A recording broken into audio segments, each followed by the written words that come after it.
Hello! Ce soir, on va parler de comment se libérer plus rapidement de ses blessures du passé. Ça peut être des blessures ponctuelles, comme par exemple des événements difficiles, comme des séparations, mais ça peut aussi être des blessures beaucoup plus profondes, comme par exemple la blessure de rejet, la blessure d'abandon, la blessure d'humiliation, de trahison ou d'injustice. Et on a une invitée spéciale aussi aujourd'hui qui va nous rejoindre tout à l'heure. On va parler avec elle de ce qu'elle a pu vraiment expérimenter de beau grâce à la reprogrammation du subconscient par rapport à ses blessures. Alors, dites-moi un petit peu dans le chat, dans quelle blessure vous vous reconnaissez le plus? Donc on va faire un petit topo des différentes blessures.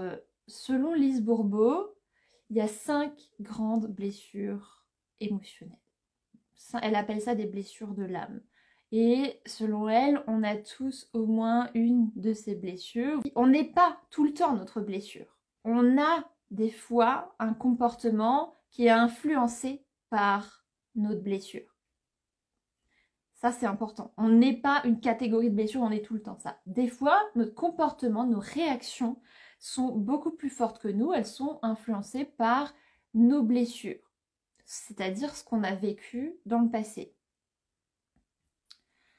Donc, toutes nos blessures, là, les 5 catégories de blessures ont pu se créer dans le passé, suite à certains événements qu'on a vécu avec nos parents ou dans d'autres circonstances.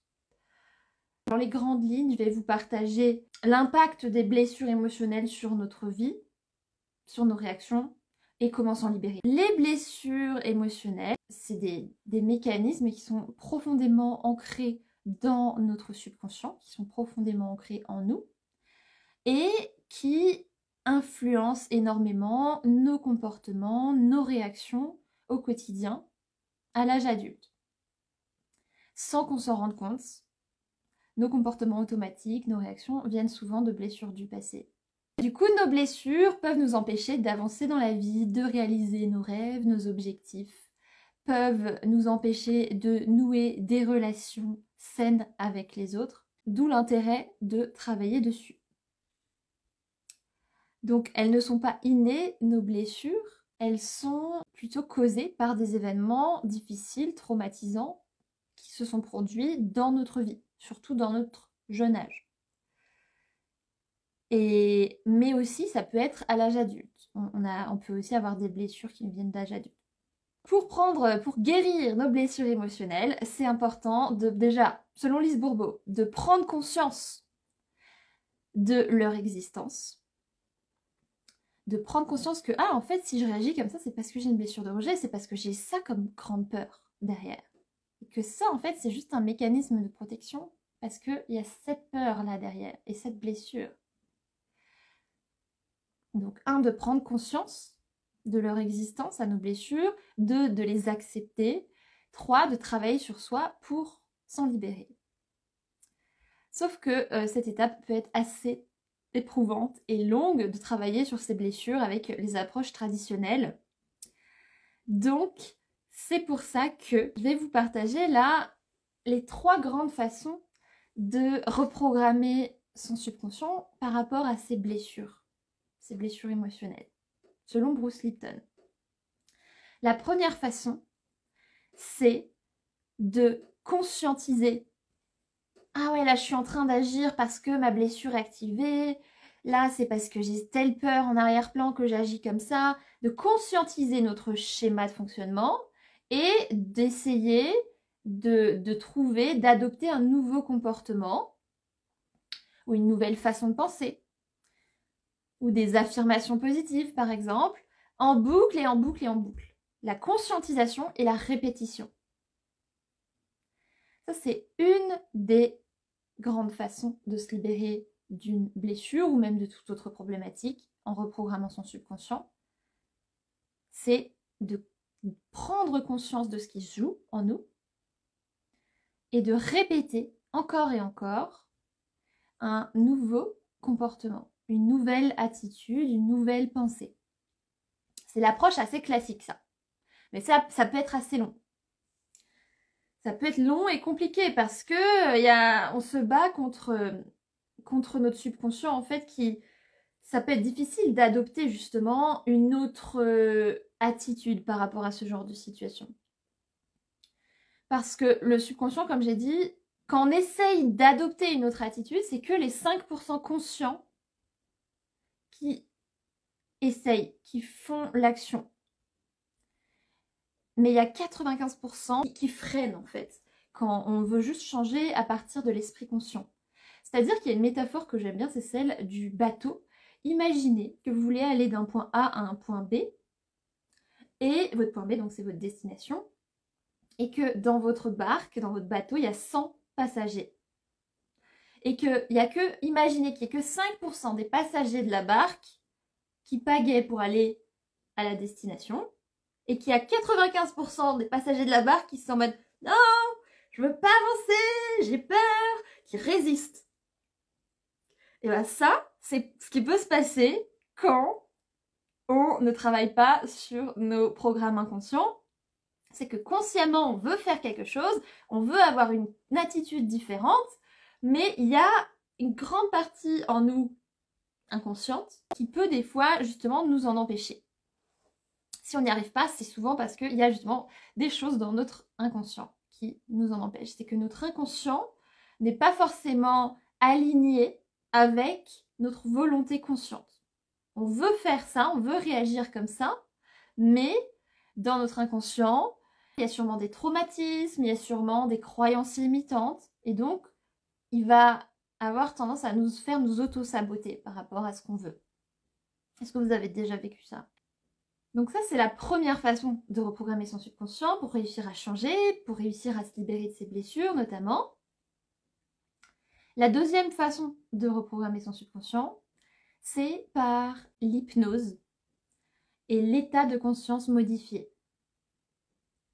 C'est-à-dire que quand notre cerveau entre dans un état, dans une fréquence d'onde, une longueur d'onde spécifique, il est beaucoup plus ouvert à ancrer, à enregistrer des nouveaux programmes, des nouvelles informations.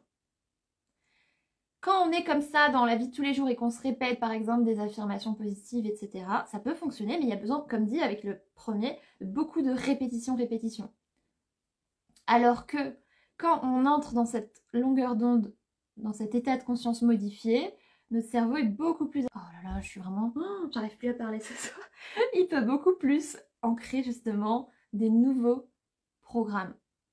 Les affirmations, par exemple, si on se les répète quand on est dans un état de conscience modifié, elles peuvent beaucoup plus rapidement s'ancrer en nous.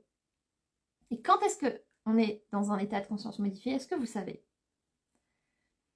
Alors déjà, il y a quand on est sous hypnose, donc avec un thérapeute, mais on peut aussi le faire en autonomie. Après, ça peut être quand même, souvent c'est moins puissant, moins rapide quand on le fait en autonomie, mais ça peut être quand on est par exemple profondément relâché, dans un état de méditation profonde, alors notre cerveau peut beaucoup plus enregistrer tout ça, donc méditation profonde, ou alors il y a quand on vient de se réveiller le matin, ou quand on est sur le point de s'endormir le soir. Ces deux moments, c'est des moments très propices à reprogrammer son subconscient.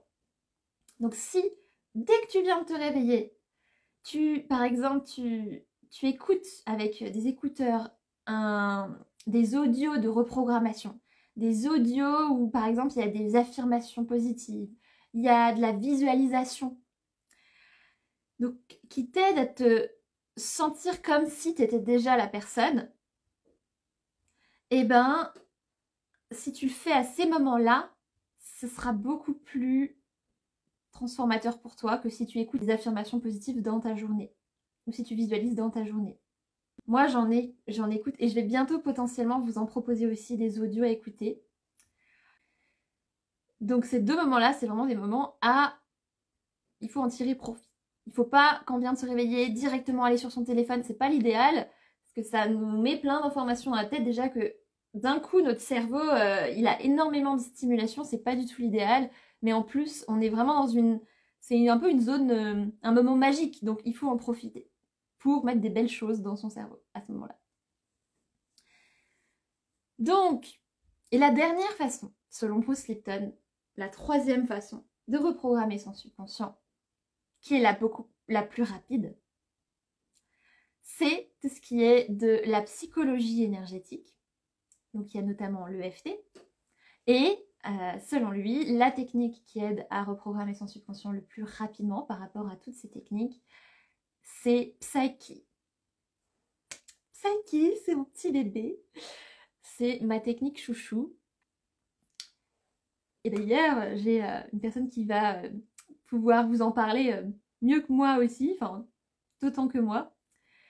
C'est donc effectivement ce qui aide le plus rapidement, selon le docteur Bruce Lipton, à reprogrammer son subconscient, notamment pour se libérer de ses blessures, c'est la technique Psyche. Et donc, on va en parler là avec une femme que j'avais en séance cet après-midi, et donc avec qui on a travaillé notamment sur des blessures. Même si on l'a vu indirectement, parce qu'en soi, par exemple, tout ce qui est dépendance affective, etc., c'est lié à des blessures. Ça, c'est lié, par exemple, à la blessure d'avant, donc ce qui est blessure affective. Est-ce que ça fonctionne? Coucou! Hello, hello! Ça fait longtemps. Bah dis donc, oui. Alors, est-ce que tu veux nous parler, toi, de ton expérience par rapport aux blessures et par rapport à la reprogrammation des blessures? Parce que ça pourrait sûrement inspirer, parler à beaucoup d'autres gens. Alors, par rapport à la reprogrammation des blessures, en fait, mon expérience, pour resituer un peu le contexte, j'ai vécu une rupture il y a pas très longtemps qui m'a fait mettre en lumière pas mal de blessures émotionnelles et notamment la blessure de l'abandon. C'est quelque chose que j'ai conscientisé il y a un moment déjà, mais que j'ai pas eu, je n'ai jamais réussi à travailler. Et justement, pour parler de Psyche et de comment j'en suis arrivée là, j'ai un jour écouté un podcast très intéressant sur la reprogrammation du subconscient, dans lequel Christelle intervenait. Et je me suis dit, waouh, incroyable. On peut reprogrammer des choses en passant par le subconscient. Moi qui essaye par tous les moyens conscients de travailler quelque chose mais qui n'y parvient pas, pourquoi pas essayer? Donc voilà comment a commencé l'aventure. Et donc en fait, la prise de conscience de la blessure s'est faite à travers, donc je disais à travers la relation, dans le sens où moi je prenais vraiment conscience que dans ma relation, je faisais preuve de beaucoup de dépendance émotionnelle, que j'arrivais pas à me mettre en priorité, j'arrivais pas à m'aimer moi-même en fait simplement. C'était ça. Je laissais toujours passer la relation avant moi. J'essayais de tout faire toujours pour que ça fonctionne et et du coup, je m'en oubliais moi-même. Et c'est de là que m'est venue un peu la prise de conscience de euh, comment tu as envie de changer ces schémas-là, en fait. Pourquoi, qu'est-ce que tu aimerais avoir à la place de ben non, je suis jamais en priorité, je suis jamais importante, je mets toujours beaucoup d'énergie dans la relation, mais ça m'est jamais retourné. Donc voilà, comment switcher un petit peu cette énergie-là aussi. Mhm. Super intéressant. Et du coup, Du coup, qui ici, dites-nous dans le chat, qui ici se reconnaît dans ce qu'elle partage? Je pense qu'il y a plusieurs personnes qui pourraient se reconnaître. Et merci d'ailleurs de le partager parce avec que plaisir. souvent quand on a ce genre de... Enfin, on a tous nos blessures, hein, mais on s'imagine pas forcément que les autres peuvent vivre aussi des blessures. Je pense qu'il y a pas mal de personnes qui pourront se reconnaître aussi dans ton partage, donc c'est super.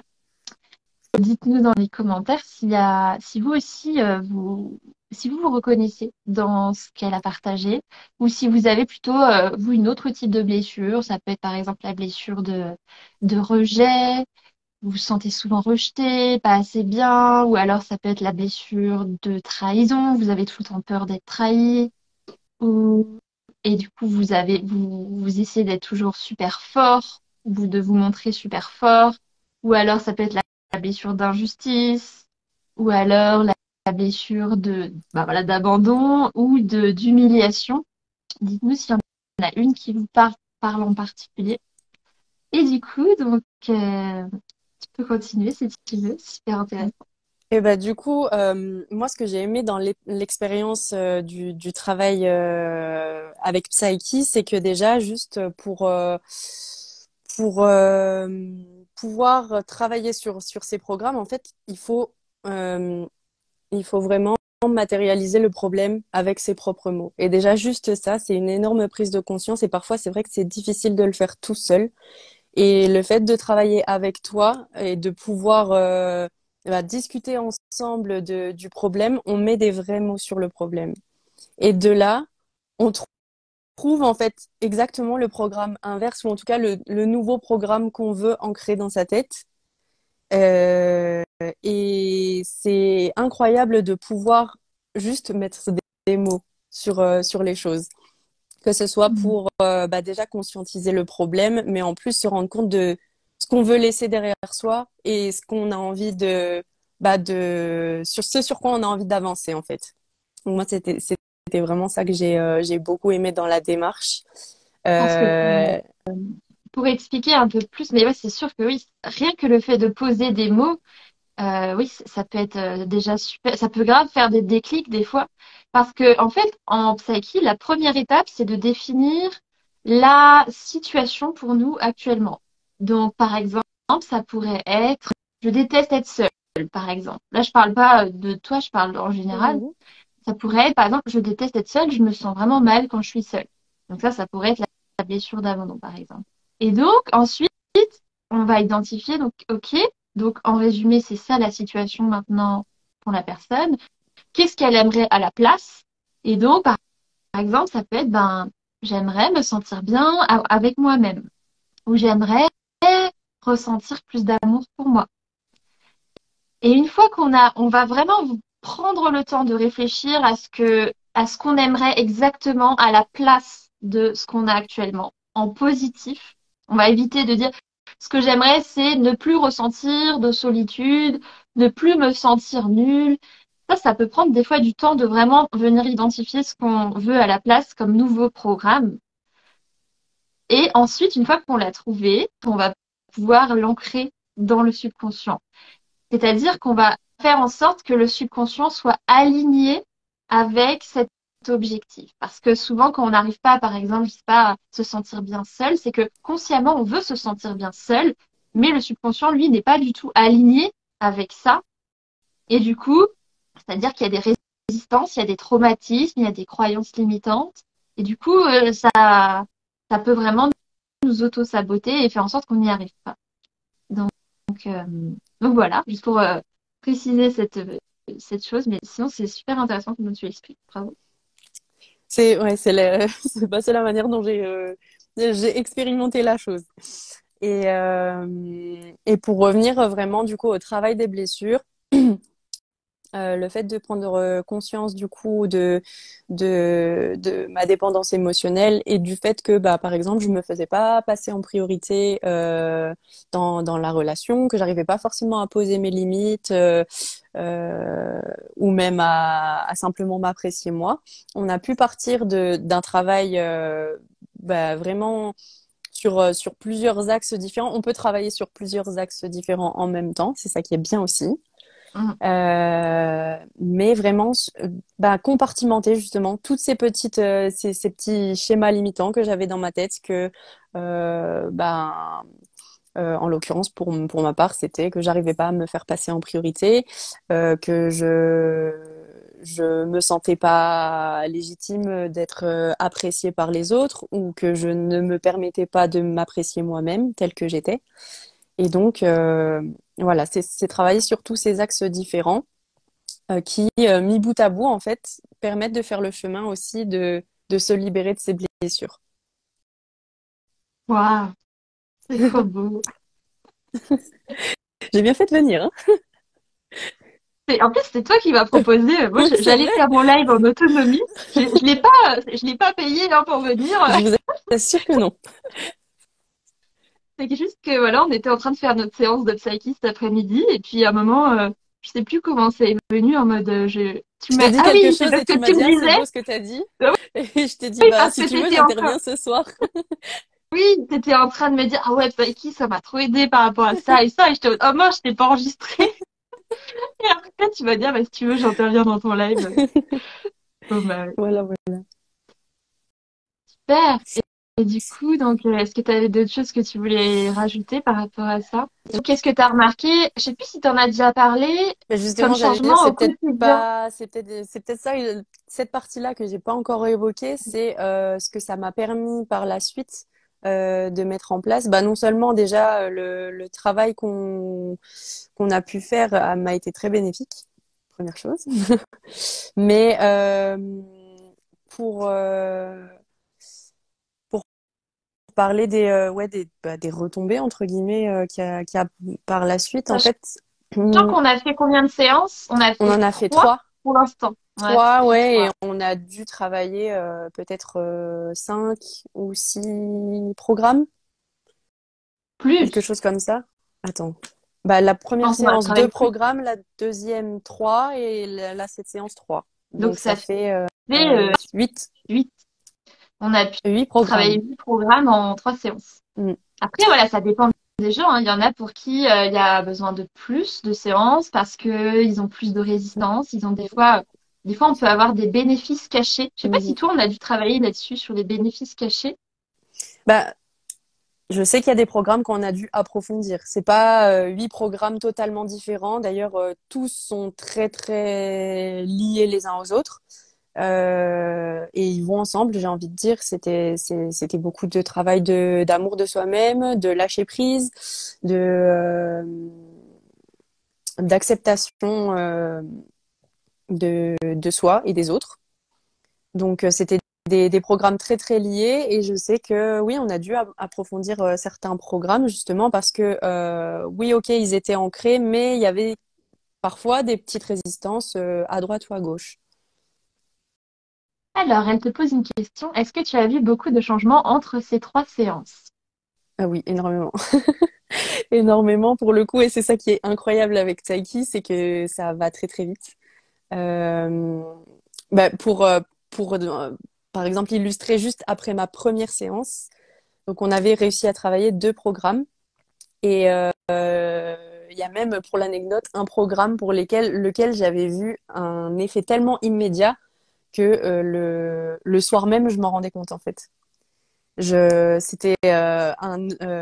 voulais travailler sur le fait de me prioriser et parce que j'ai énormément de mal à me prioriser, que ce soit dans mes relations amoureuses ou même avec les autres. Je sais que je fais toujours passer tout le monde avant moi parce que je veux plaire à tout le monde. J'ai envie voilà, de faire plaisir.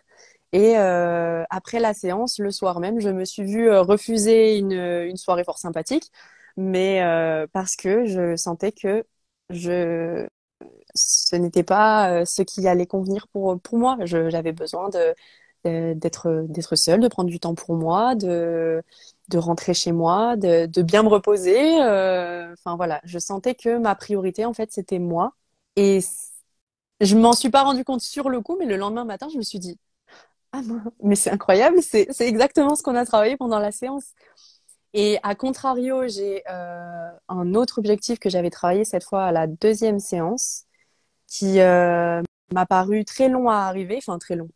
Ça m'a pris 2 semaines avant de vraiment me rendre compte que, ben oui, en fait, c'était bien là, c'était bien ancré. Sur le coup, j'ai eu le sentiment que c'était bloqué, c'était par rapport au lâcher prise, je me rendais compte que je lâchais pas prise du tout, que j'étais encore très très accrochée aux choses sur lesquelles je voulais justement me détacher. Et en fait, je me suis surprise 2 semaines après à avoir une conversation avec quelqu'un et puis qui je pensais allait m'apporter des réponses. Et en fait, la conversation ne m'a pas forcément apporté les réponses que je souhaitais, mais quand je suis rentrée chez moi, bah, je me suis, moi, apporté les réponses que j'avais besoin d'entendre et j'ai pu lâcher prise sur Et la c'était situation, en fait. ton programme, Et ouais. c'était exactement mon programme. C'était je lâche prise d'une situation et je m'apporte à moi ce dont j'ai besoin. Donc c'est venu deux Ouais, semaines après, mais là aussi ça m'a fait dire waouh, en fait moi qui pensais que c'était bloqué et qu'il allait falloir retravailler dessus, bah en fait non, c'est bien ancré dans ma tête. Donc effectivement. voilà. Des fois, ça peut être très rapide, on Mm. peut voir les changements dans la journée. Mais des fois, il y a besoin de quelques jours, voire quelques semaines. Des fois, ça peut même aller jusqu'à 2, 3 semaines pour vraiment que ça s'intègre en fait le programme qu'on a travaillé. Comme si on plantait une graine et puis après on l'arrose un peu chaque jour en faisant certaines actions. Et puis au bout d'un moment, enfin, des fois elle sort au bout de 2 jours, la plante, la fleur. Et après, des fois, il faut attendre un petit peu qu'elle pousse.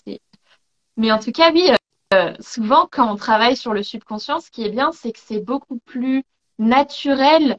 Euh, on peut se surprendre comme ça, comme tu as dit, je crois que tu as utilisé ce mot-là, je me Mm. suis surprise à, à réagir comme ça, à penser différemment, sans forcément le forcer et tout. Des fois, justement, quand on travaille sur un programme, ou alors des fois il y a besoin d'approfondir, etc. Mais quand on l'a bien travaillé après, eh ben, on peut se surprendre vraiment à penser d'une façon différente, à se comporter d'une façon différente, ou à avoir envie de d'autres choses. On n'aurait jamais enfin, Mm. complètement Oui, mais c'est différemment. exactement ça, hein. Je pense que pas une seule fois je me suis rendu compte consciemment des choses.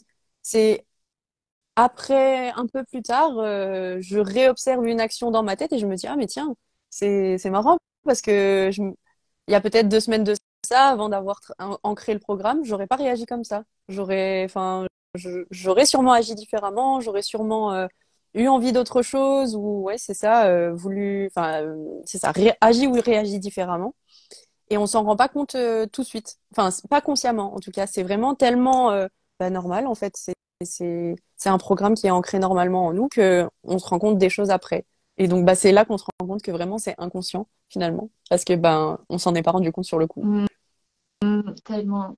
Tu m'avais posé la question tout à l'heure Ah oui, je de sais. pouvoir partager à quelqu'un qui serait hésitant, par exemple avec avec le procédé, qu'est-ce que j'aurais pu lui dire pour lui expliquer ce qui moi m'a fait me décider. En fait, c'est vraiment le fait que déjà on peut arriver sans avoir une conscience très précise de son problème, euh, mais simplement avec un axe de travail entre guillemets et grâce à Psyche, même si vous savez pas exactement enfin, si vous n'avez pas les mots exacts pour savoir ce que vous voulez travailler, Psyche peut vous aider à mettre le doigt sur le problème, notamment avec les messagers, justement. Ça a été mon Mm, cas pour la séance de cet après-midi. Je suis arrivée avec plus ou moins mon problème, mais j'arrivais pas à mettre le doigt dessus. Et grâce aux messagers, on a réussi à trouver vraiment ce que j'avais besoin de travailler. Donc ça, c'est très, très intéressant. C'est pas nécessaire de savoir exactement quelle est la pensée limitante ou quel est le schéma à reprogrammer. Tant qu'on arrive à mettre le doigt dessus ensuite et que en fait bah, c'est vraiment le travail avec Christelle qui fait aussi qu'on on reformule les choses et qu'on met des mots sur les choses. Donc voilà, c'est faut pas partir avec des a priori si on se sent un peu pas sûr de soi parce que je pense que il y a de toute manière quand on démarre le process on sait pas trop vraiment dans quoi on met les pieds ni ce qu'on est venu faire là. Euh, la seule volonté qu'on a, c'est bah, de s'améliorer finalement. Et donc, j'encourage vraiment euh, n'importe qui que ça peut intéresser de se lancer. Parce que quoi qu'il arrive, en fait, il y a toujours moyen de vraiment mettre le doigt sur ce qui a besoin d'être reprogrammé. Et ce que j'ai beaucoup aimé aussi et qu'on a je expérimenté cet pleure après-midi, pas, hein. C'est juste que j'ai un truc dans l'œil. J'ai trop d'émotions. mon Dieu. Mais ce que j'ai beaucoup aimé qu'on a fait cet après-midi, c'est aussi un travail de libération, de révision finalement de toutes les émotions négatives qu'on peut vivre par rapport à un événement. Donc, bah, pour reparler de ma situation, par exemple, c'était suite à une rupture. C'est pas toujours, enfin voilà, c'est jamais facile une rupture. Et ce que j'en avais gardé, c'était que je restais un peu bloquée aussi sur des émotions négatives accrochées à cette situation et que bah, j'avais vraiment besoin de faire la paix avec ça. Et Psyche aide aussi à pouvoir apporter cet apaisement émotionnel et cette libération, en fait, simplement. C'est super, ouais, ce que tu dis, notamment qu'il n'y a pas besoin de savoir exactement quel est le fond du problème pour le travailler. Grâce au messager, c'est une des choses qu'on peut faire en psyche. On peut avoir vraiment une aide à ce niveau-là et les tests qu'on fait nous aident à savoir ce qui serait vraiment intéressant à travailler par rapport à cette situation. Et ce que j'aimerais rajouter, oui, c'est qu'il n'y a pas aussi besoin d'en parler pendant 20 ans de oui, pourquoi j'ai vécu ça, pourquoi je réagissais comme ça, parce que dans mon enfance, il s'est passé ça. Il n'y a pas forcément besoin de parler pendant 20 ans du passé en psyche. On a surtout besoin de voir, OK, qu'est-ce que je ne veux plus? Quelle est la situation pour moi actuellement? Qu'est-ce que je veux à la place? Et soit on ancre donc un programme, on s'aligne, on travaille sur un nouveau programme positif pour nous aligner avec celui-ci. Soit, comme tu en as parlé, c'est bien aussi d'ailleurs, on peut aussi travailler sur un changement de perception, c'est-à-dire travailler sur une libération d'un stress ou d'une émotion envahissante passée, présente ou future, c'est-à-dire enlever la charge émotionnelle négative qu'il y a derrière une situation, changer la perception qu'on avait d'une situation, comme par exemple une rupture, ou alors ça peut être un harcèlement scolaire qu'on a vécu dans le passé, ça peut être tout type de situation en fait. On peut vraiment, grâce à Psyche, venir changer notre perception de la situation. Par exemple, avant, on le vivait comme une grande injustice et on avait beaucoup de tristesse ou d'angoisse quand on y repensait. Et après, on peut le voir avec beaucoup plus de hauteur. Et il y a même une cliente que j'avais aujourd'hui, une autre du coup, qui m'a dit que après le psyche, justement, le processus de changement de perception, elle avait l'impression que la situation, ça lui était même pas arrivé à elle, que c'était comme si elle voyait un tableau, en fait. Des Elle fois, le ça voyait peut de faire cet l'extérieur. effet-là. Ouais, des fois, tu vois la situation comme si ça s'était arrivé à quelqu'un d'autre en mode de l'extérieur. Ou des fois, genre, il y a des gens, par exemple, qui ont énormément de colère par rapport à un truc. Et au bout de quelques minutes, parce que c'est rapide aussi, ça peut être en 5, en 3, ça dépend des gens. Après, ils se disent, oh, mais pourquoi j'étais en colère, en fait, par rapport à ça? Genre, ça peut être trop marrant comme on change totalement des fois d'état d'esprit comme ça en une période de temps tellement courte. Et on a une autre question, est-ce que c'est ancré à vie du coup? Alors oui, ce qui est bien avec Psyche, c'est que c'est durable en fait ce qu'on fait. Parce que on travaille vraiment donc en profondeur au niveau du subconscient parce qu'il y a vraiment des rééquilibrages qui se font dans les deux hémisphères cérébraux. Et donc, oui, c'est à vie. Enfin, des fois, ça peut arriver qu'il y a certains événements qu'on vit dans notre vie qui peuvent des fois nous réactiver certaines choses. Des fois, ça peut arriver. Mais après, il y a juste besoin de faire un petit rééquilibrage et voilà. Mais on peut jamais être sûr à 100% que plus jamais on aura ça. Des fois, voilà, comme dit, il y a des événements qui viennent et on peut pas contrôler ça. Mais en tout cas, c'est assez durable. Oui. Est-ce que vous avez des questions? Dites-nous dans le chat par rapport à ce dont on vient de parler.